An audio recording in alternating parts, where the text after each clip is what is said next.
My first encounter with a science leadership program was when I was invited to be part of the first cohort of the Africa Science Leadership Program, or the ASLP, that is run by Future Africa at the University of Pretoria. I initially thought that this event is more or less a networking event with African leaders and fellows. I really didn't know what to expect before joining the Science Leadership Workshop for new members. I was a little bit, I guess, scared, or I had some trepidation about joining because I felt like leadership was not a place where I was at right now. Before participating in the leadership skills workshop, I was just thinking that why I really need to participate, because I already have my own team, my students. At that time, I had just completed my PhD and really wondered how I could have a deep impact on my own society. I became a member of the Global Young Academy shortly before the Science Leadership Program. Because of that, probably, I was more expecting it to be such an induction meeting. I was pleasantly surprised that this wasn't just a meeting with new members. It was a successful event aimed at expanding my skills and knowledge. As a fellow of the ASLP 2018, it was really one of the most lifelong experiences I have encountered in my academic life, because we, the fellows, received intensive hands-on training on different soft skills, communication skills, personal branding.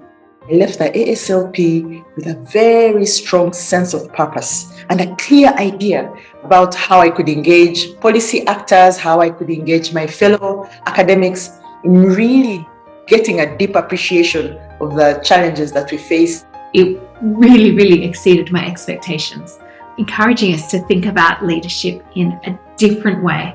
After participating in the workshop, I just realized that, oh my God, I was not a leader. To have a really successful team, you really need to learn leadership skills. As a scientist, I believe in science. I am certain that science has an important role in directing our future.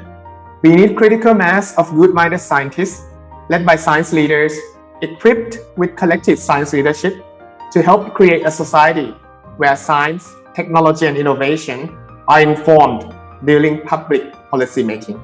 At work, I often ask myself, what are the leadership qualities of the people around me? How may I work with them more effectively?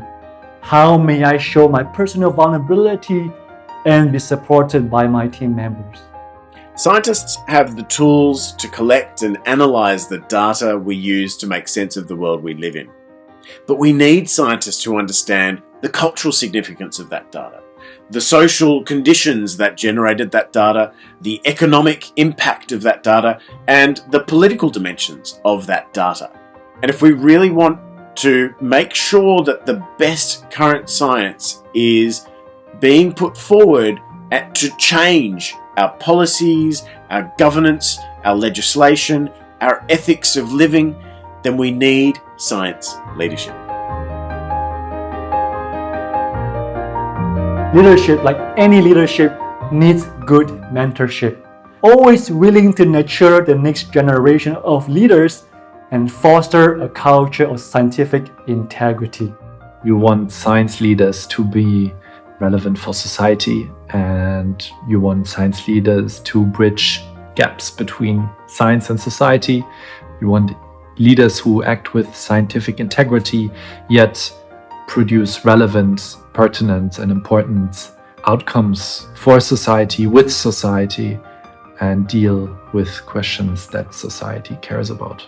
The Science Leadership Program puts you in touch with equally passionate scientists who want to change their society. Attending to an SLP, it meant to be in a group with different people that I didn't know before the workshop, from different scientific backgrounds, from different cultures, a very diverse group. And then after all the activities that they carry out at the workshop and all the tools that they teach us, we became a solid team. So I think it is really important to go through that process of learning these tools for creative and inclusive thinking, and then apply it to the teamwork and further projects. It helps GYA members to learn something new and to be confronted also with quite unusual ways of even structuring daily activities. And I think it's important to have this kind of friction and to invite even highly decorated and excellent people to stop and reflect and think deeply about what it is they're leading towards. The most important takeaway message for me was turn off your judgment. If you don't understand people, just ask them. Never try to judge what's going past in their mind. And always keep open the conversation channel. The most important takeaway for me was that this sudden realization that I am already a leader in some aspects of my life and that I could use those skills that I already had to do better leadership in the scientific space. The most important thing that I learned was that the Global Young Academy is truly a group of interdisciplinary scholars, and that dialogue and joint action within this group is possible and relevant. I recommend the Science Leadership Workshop because as scientists we get a lot of training about how to analyse our data, but we don't get a lot of training about how to work well together.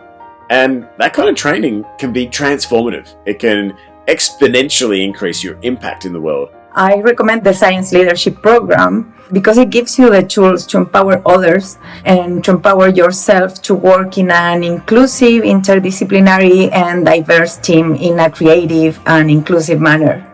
I recommend the Science Leadership Workshop because it will help you become the person that you want to be. I recommend the Science Leadership Workshop because it will help you question your everyday activities. It will turn you into a better organized and more thoughtful leader, bridging gaps between science and society. Quite simply put, the Africa Science Leadership Program and the Science Leadership movement altogether has changed my life, and it has put me on a new path to influence, to impact, and to a deep sense of purpose and relevance to my society. So do consider joining one.